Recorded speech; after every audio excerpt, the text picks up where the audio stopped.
ang Presidential Broadcast Service. Radyo Pilipinas.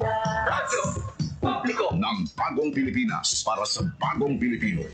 Naghahatid ng mahahalagang balita at impormasyon na uugnay ng pamahalaan sa sambayanan. Tulay sa himpapawid ng serbisyo publiko. Radyo Pilipinas. Radyo Publiko.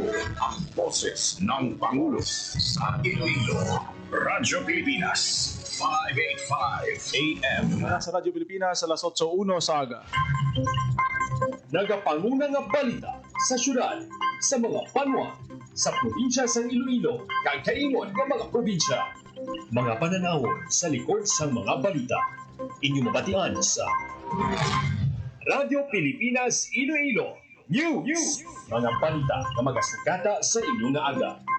Bantayan, sunod, tipon sa Radyo Pilipinas Iloilo News Team. Gikan sa hulot balitaan. Diretso sa inyong palamatian. Yari ang Radyo Pilipinas Iloilo News.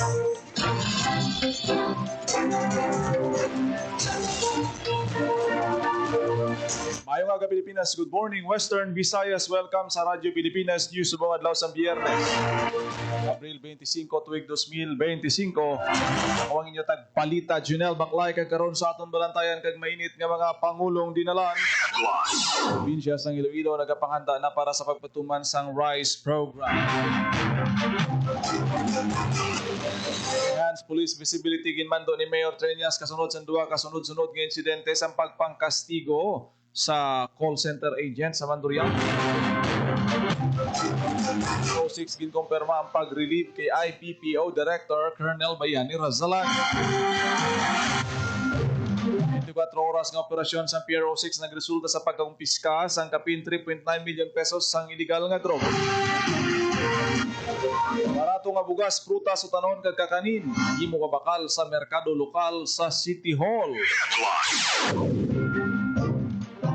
Misa hiwaton sa Haro Metropolitan Cathedral kadungan sang lubong ni Pope Francis sa Abril 26. Compliance ang merkado sang aniway sa environmental regulations ginausisa sang Kapitol. Oras alas 8:04 sa aga kagkaroon sa detalye sa aton mga balita Pilipinas. Radyo Pilipinas News. Iloilo Provincial Government para sa pagpatuman sa 20 pesos per kilo nga bugas nga una igapatuman sa Kabisayan nakatungdan. Sini nga Webes o kon kahapon nga adlaw Webes Abril 24 sa nagiwat sang sinapol ang gobernador kaupo ng mga department heads agud ang balano na sambit nga RISE program. Nagtambong man sa Department of Agriculture Western Visayas Director Dennis Arpia sa sinapol sa Kapitolyo. Naibaluan nga sang Abril 23, kabayan si Defensor sa mga nagtambong sa closed-door meeting sa mga Visayan governors. Kaupon si President Ferdinand Marcos Jr. sa diin nakip sa mga agenda amo ang 20 per kilo nga bugas para sa pumuluyo. Sa karon sa gobyerno provincial, ginapasad na ang executive order sa paglakip sa among RISE program sa mga existing nga mga programa sang Kapitolyo. Radyo Pilipinas. Radyo Pilipinas News. Sa iban pa nga balita, ginmando ni Iloilo City Mayor Jerry Treñas ang pagpasanyog sa police visibility sa mga ginakabig strategic areas sa syudad sang Iloilo, labi na kon kagabihon. Ini kasunod sang duha ka mga insidente nga pagpangkastibo nga na record sa distrito sa Mandurriao sa nagdigad nga adlaw. Lakip na diri nagluntad nga insidente sa SM Strata kung sa diin ginkastigo ang call center agent kasi Junel Baldon. Sang tatlo ka wala pa makilalaan nga mga lalaki samtang nagabantay ni sing jeep alas 5 sang kaagahon. Nabaton man sang alkalde ang report na tuhoy sa pagit kay insidente sa pagpagastigo sa SNR sang nagligad man nga inadlaw. Bangod sa nagluntad nga mga insidente, ginmanduan na sang alkalde ang Iloilo City Police Office sa pagpangunan ni Director Colonel Kim Ligada nga aksyonan gilayon na nasambit nga insidente kapasanyugon pa ang ila police visibility.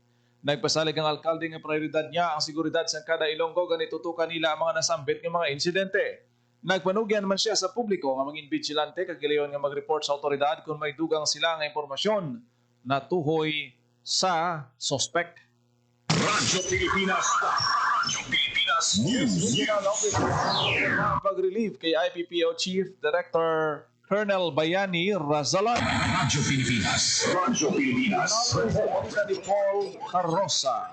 Kinumpirma ni Police Regional Office 6 Director Brigadier General Jack Wangki ang pag-relieve kay Iloilo Police Provincial Office Director Police Colonel Bayani Razalan. Sino kay Wangki na batong sining order halin kay PNP Chief Romel Francisco Marbil sa Martes ng gabi, Abril 22. Wala man git paibalo sa iyang rason sa pagkakas kay Razalan bilang Iloilo Police Provincial Office Director. Temporaryo naman ng mga balo sa IPPO amo si Colonel Rolando Bulalakaw, Chief Regional Staff sa Police Regional Office 6. Sa karong ginaulat na lang ang clearance halin sa Commission on Elections sa COMELEC Central Office para aprobahan ang pag-relieve kay Colonel Razalan. Para sa Bagong Pilipinas, Paul Tarosa, Radyo Pilipinas, Radyo Publiko.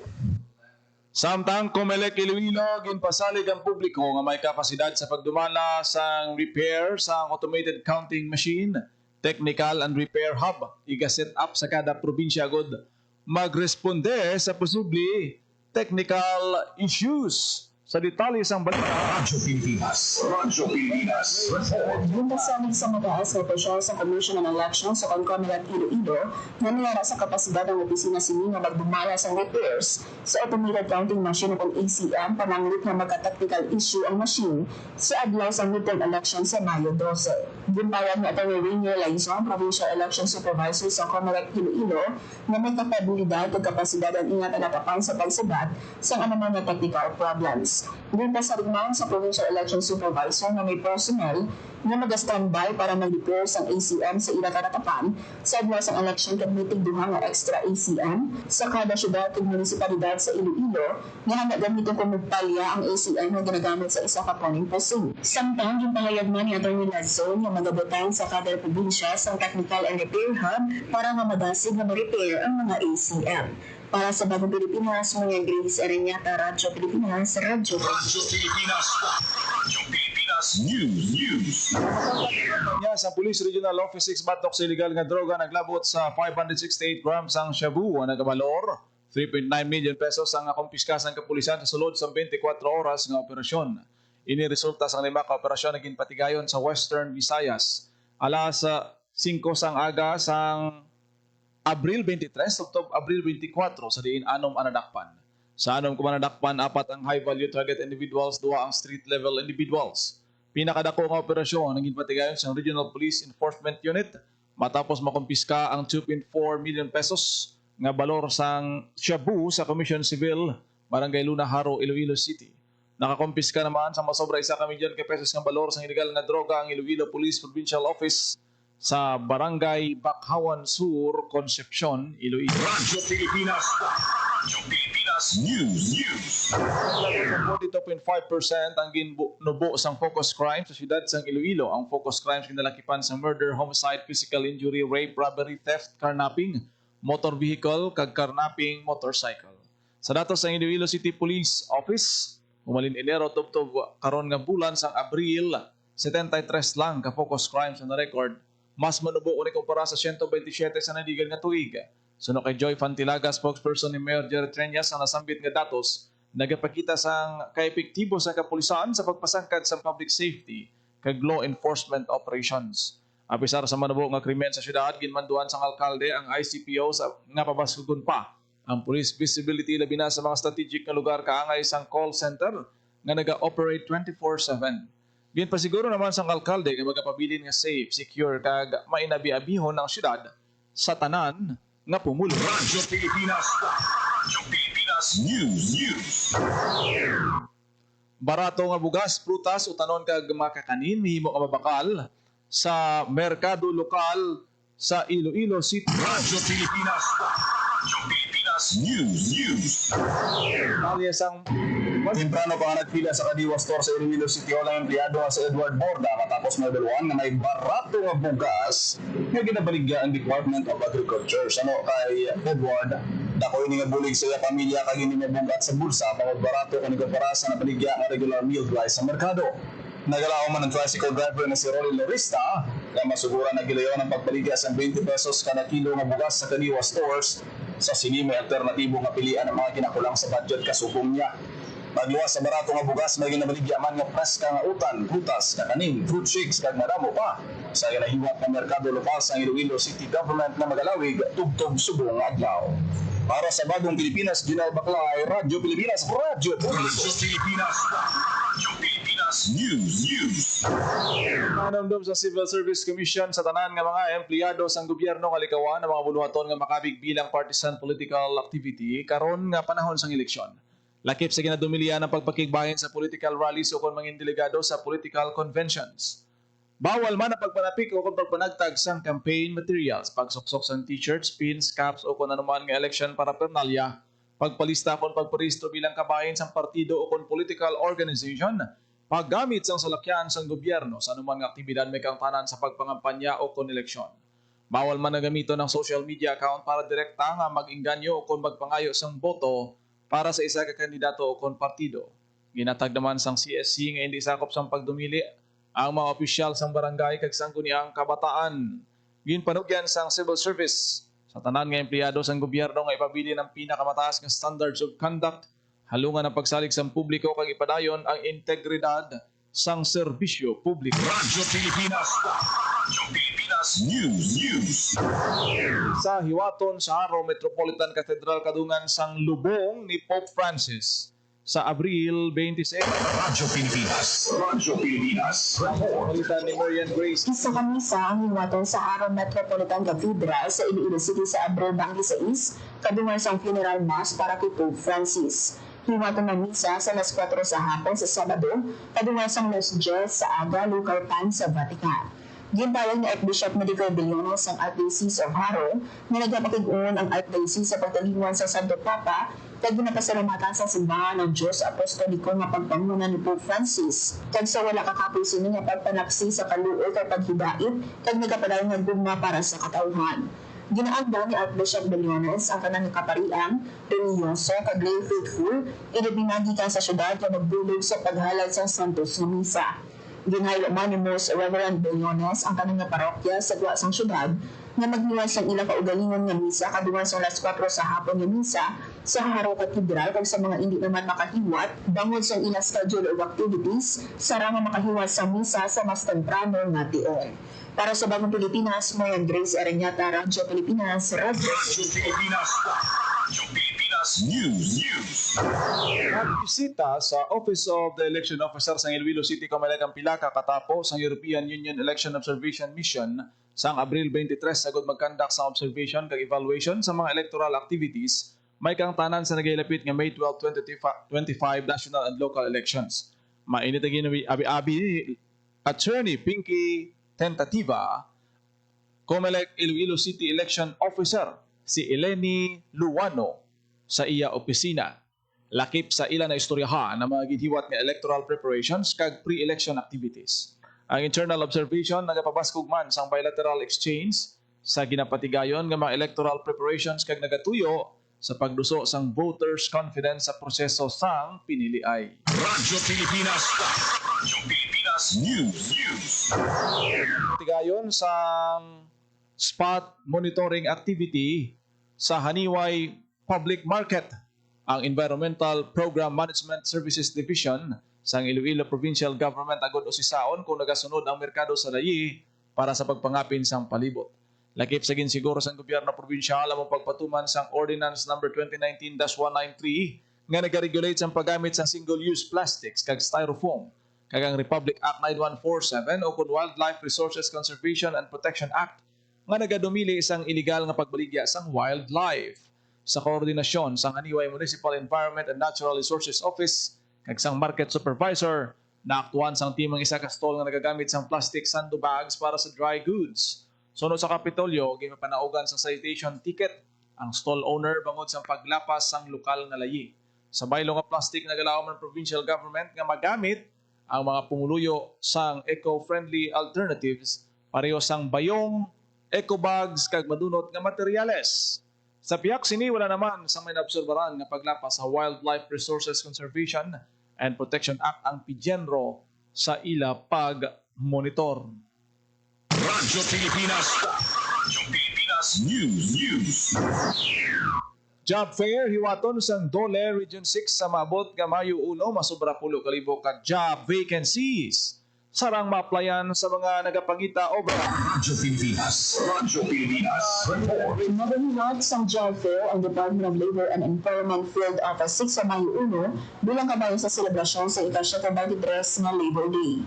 Gimpayag nato ni Sixto Rodriguez Jr., Regional Director sa Dole Region 6, na miyara sa 99 ka local employer na magatanyag sa masobra 8,000 nga job opportunity kag 5 ka overseas employer na magatanyag naman sa masobra 900 ka vacancy. Pahayag pa ni Audrey Rodriguez na dako ang mabuli sa job fair ilabi na sa mga wala obra kag fresh graduate na pumuluyo sa rehiyon. Hiwaton ang regional job fair sa Robinson's Place, Iloilo kag miyaraman nga job fair sa ibang pang probinsya sa rehiyon. Sa mga interesado, kinahanglan lang ang magpa-pre-register. Magatanyan man ang 16 ka-ahensya sa gobyerno sa ilang mga services. Nag-ubod man ang ilang mga mangunguna sa hiwaton nga Kadiwa and Livelihood Fair. Gimpayag naman ang Assistant Regional Director of ARD, Melissa Navarra sa Dole Region 6 na magliwa sa job fair, ni araman sa releasing sa Dole Integrated Livelihood Program sa masobra 1,400 ka benepisyaryo nga balor, 34.5 milyones pesos. Ni araman sa tulong panghanap buhay sa ating disadvantaged at displaced workers o kung tupad payout sa masobra 35 mil na benepisyaryo sa Robinson's Place, Iloilo kag mga probinsya. Samtang ato sa job fair, niliwatong man ang Dole Field Office 6 na pre-activities.